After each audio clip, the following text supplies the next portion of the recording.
Fala pessoal, beleza? Meu nome é Diogo, eu sou advogado de startups e esse aqui é um vídeo de uma série de vídeos em que eu analiso investimentos em startups realizados por meio de programas de TV, como Shark Tank ou Primo Startups. O episódio de hoje é o segundo episódio da continuação de três, em que eu analiso a rodada de investimento feita na Bionicook. Nesse episódio a gente está tratando da Bionicook, que oferece uma solução que é um robô de fast food, um fast food robotizado. Basicamente, a pessoa pode pedir comidas saudáveis para um quiosque e esse quiosque só tem um robô. Então, a pessoa pede, é o robô que prepara, é o robô que entrega a comida para ela. E aí, o dono, o Fábio, foi até o Shark Tank para conseguir um investimento. Ele está pedindo 3,5 milhões por 7% da empresa dele.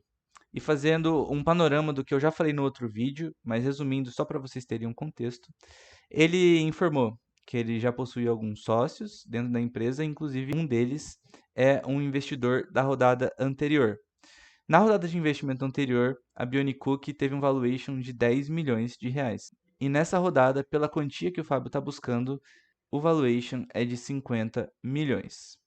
Então agora eu vou continuar o vídeo, eu vou mostrar para vocês as propostas de todos os Sharks, eu vou falar o valuation de cada proposta para vocês, só para fixar o conteúdo do vídeo passado, e aí em seguida eu vou continuar falando de três pontos muito interessantes que a gente consegue extrair dessas partes do vídeo. A primeira delas é o que é um investimento com condições, como isso pode acontecer no contexto de startups, quem recebe essas condições e tudo mais. Segunda coisa que eu vou mostrar é o que é o down round e qual que é o impacto que isso tem na participação dos sócios fundadores e do investidor. E em terceiro lugar, eu vou explicar para vocês um outro tipo de contrato de investimento, que é o contrato de opção de compra. Então fica comigo e bora para o vídeo, que a primeira coisa que eu vou fazer é mostrar todas as propostas de investimentos feitas e vou falar o valuation de cada proposta para depois começar a explicar os pontos que eu falei para vocês. Então vamos lá, primeira proposta do Semenzato. Aproximação. Então eu vou te colocar uma proposta, pronto. Eu não consigo dar um próximo passo que não seja tendo 40% do negócio. Os 3 milhões e meio para a gente investir em compra de máquinas, né? A minha única condição que eu quero colocar é a validação do funcionamento. É só isso. Se você tem certeza que você tem um equipamento 100% pronto, tá fechado. Bom, então se vocês perceberam aí, o valuation que ele está dando para essa rodada é de 8 milhões e 750, né? 3 milhões e meio por 40% é 100% igual 8 milhões e 750, que é um valuation menor que a última rodada. E isso gera uma insatisfação bem grande na Camila. Olhem a cara que ela vai fazer. Por quê? Porque isso, ele tá dando um down round, né? Então ele tá fazendo com que essa rodada, a segunda rodada de investimento da Bionicook, valha menos do que a primeira rodada de investimento. E isso tem alguns efeitos que eu vou explicar depois, mas antes vamos ver. Eu quero fazer uma proposta. Os mesmos 3 milhões e meio. 2 milhões e meio a gente põe no negócio pra gente exercitar o mercado. Os outros 1 milhão e meio eu coloco da minha empresa Tiribins pra gente exercitar tecnologia e brincar com isso. E o percentual? 40%, mesma coisa que ele tá pedindo, que eu acho que tem que ter tesão, tem que ter envolvimento pra fazer a coisa acontecer. Mesma proposta do Semenzato, algumas condições diferentes aí do Caíto, mas com o mesmo valuation. E, detalhe, valuation menor do que o da primeira rodada de investimento que a Bionicook recebeu. Agora vamos para a proposta do João da Polishop. Então, eu estava fazendo um pouco de conta aqui. A minha proposta, na verdade, seria de 20%, né, nesse valor, porém com o direito de eu comprar mais 20% com o mesmo valor. Então, é mais ou menos isso. Ou seja, o total da minha proposta seriam de 7 milhões. Lógico, tudo isso sendo validado, claro, mas com 20% pelos primeiros 3 milhões e 20% nos segundos 3 milhões e meio, segundo 3 milhões e meio. Entendeu? Bom, aqui a gente tem uma proposta bem interessante que o João Apolinário faz, que basicamente ele vai investir um valor agora, se for aceito, lógico, 20% por 3 milhões e meio. Logo, a proposta dele é de 17 milhões e meio para essa rodada. E se der certo, né, ele tem a opção de realizar a compra, né, como ele fala, ou seja, de aportar mais dinheiro, né, a mesma quantia, 3 milhões e meio, por mais 20%. Ou seja, o valuation dessa rodada é 1. E aí depois, se der certo, ele vai utilizar essa questão da opção de compra, que eu vou explicar para vocês certinho o que que para ele poder comprar mais uma parcela da sociedade, mais 20%, pelo mesmo valuation fixado agora. Então ele faria um aporte total de 7 milhões, se tudo der certo, sendo que a segunda metade do aporte, né, seria a opção, ou seja, ele não tem a obrigação, ele tem a opção, se ele quiser, de aportar mais, certo? Então essa seria a proposta do João. E agora eu vou para a última proposta, que é a proposta da Camila, e depois eu vou explicar tudo para vocês entenderem os detalhes que tem em cada proposta. Camila, Vamos lá. Bom, então a minha proposta é o seguinte. Pra mim faz sentido 25%, tá? Que vai te dar um valuation de 14 milhões. Eu não vou te dar nenhum down round, ou seja, não vou te fazer isso. Porém, a primeira tranche ela tem que ser efetivamente destinada a um processo de validação de sabor, como é que é o processo de automação como um todo e da tecnologia. Bom, vamos lá. Então a proposta da Camila foi por 25%, 3 milhões e meio por 25%, que daria um valuation de 14 milhões, que é maior do que a última rodada, de 10 milhões, e ela falou do down round. Mas a primeira coisa que eu quero que vocês prestem atenção é que todas as propostas tiveram uma condição, né, diferente. Então vocês podem perceber que no investimento podem existir algumas condições para o investidor aportar, né? E aqui foram estabelecidas várias que, se vocês verem o capítulo inteiro, os investidores estão preocupados com a validação do negócio da Bionicookie, porque o Fábio, né, o fundador, ele não trouxe dados o suficientes para conseguir demonstrar que o negócio estava realmente validado. Ele trouxe bons dados, demonstrando que o negócio fatura, que ele cresce, que ele tem uma base, mas que o público aceitou isso, de fato, que teve um market fit, ele não trouxe. Então, como os investidores estão preocupados com isso, eles dão essas condições para os investimentos. E agora eu vou explicar para vocês uma coisa que a Camila ficou pé da vida, eu vou colocar na parte de novo, que é a situação do down round. Ou seja, recapitulando um pouco. Antes de ir para o Shark Tank, a Bionicookie teve um investimento e o valor total da rodada foi de 10 milhões.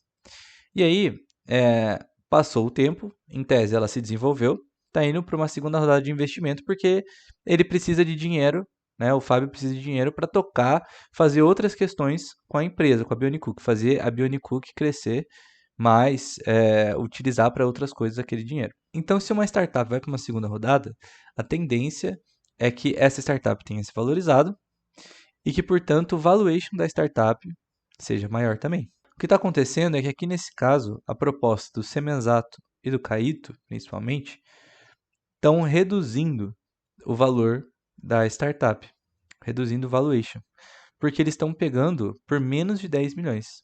E quando isso acontece, é o que a gente chama de down round, ou seja, o valuation da startup numa rodada posterior é menor do que a anterior.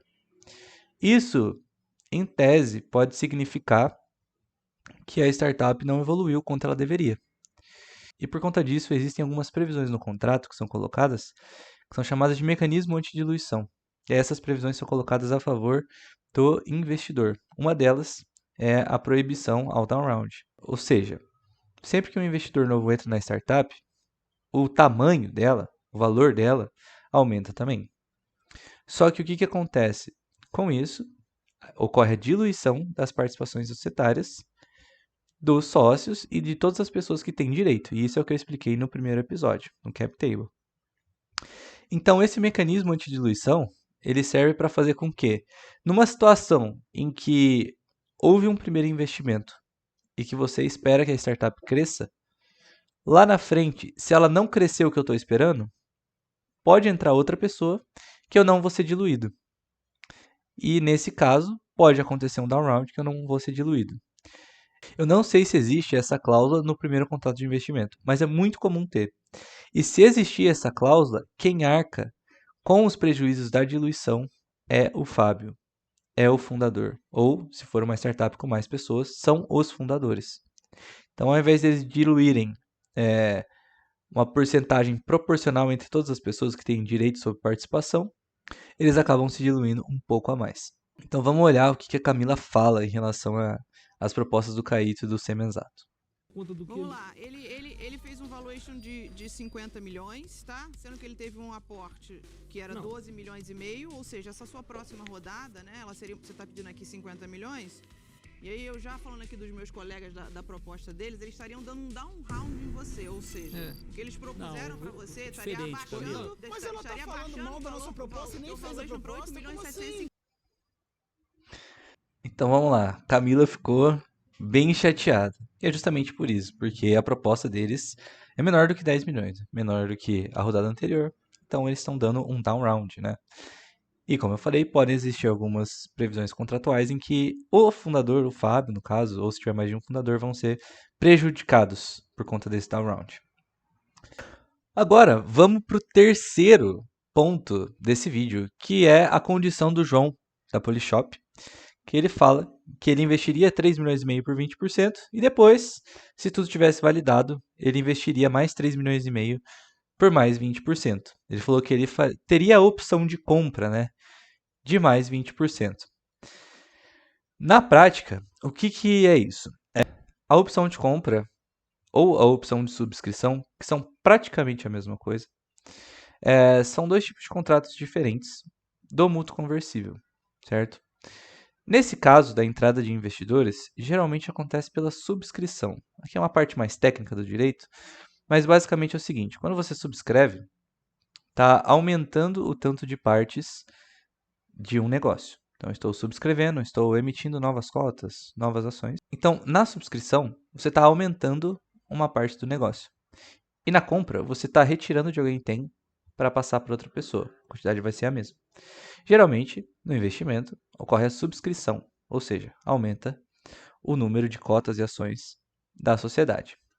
O ponto é, no contrato de mútuo conversível, que é o contrato mais utilizado, ocorre, primeiramente, um aporte, para depois, lá na frente, a pessoa ter o direito a determinado número de ações.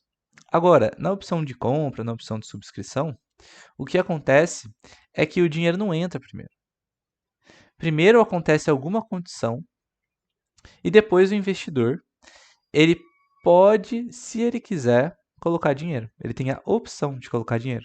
E aí, se ele coloca o dinheiro, ele consegue a participação dele. Então, no mútuo conversível, o dinheiro entra primeiro e na opção, o dinheiro pode entrar depois. O que acontece é que as pessoas juntam esses tipos de contrato. Então, acaba virando um mútuo conversível com uma opção, que é o caso da proposta do João. Primeiro, o João está querendo investir 3 milhões e meio para validar, para ver se o negócio realmente anda, cresce. E aí, se ele vê que ele cresceu, mesmo que a empresa valha mais lá na frente, ele está pegando e está fixando um valuation que ele quer investir mais um pouco lá na frente. No contrato vão estar descritas as condições, né, para ele poder exercer esse direito, essa opção dele de aportar mais um pouco por mais um pedaço da empresa, tá? Então, o que aconteceu aqui, o que aconteceria na prática é que eles juntariam dois tipos de contrato em um só, certo? Isso é uma coisa legal, se você olhar pelo ponto de vista de que o investidor está engajado ali, né, com a empresa. Só que vocês sempre têm que ver que cada rodada de investimento tem uma média de mercado, uma média saudável, para que os fundadores não sejam muito diluídos. 20% já está praticamente no máximo para uma segunda rodada de investimento. O ideal seria entre 10, 15, estourando 20.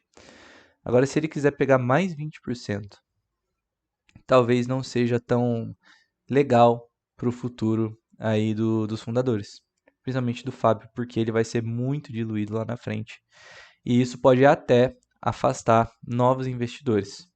Então, sempre que estiver negociando a participação em rodadas de investimento, tem que tomar muito cuidado e seguir mais ou menos uma média de mercado, principalmente olhando para o futuro, porque nesse contexto várias rodadas vão vir.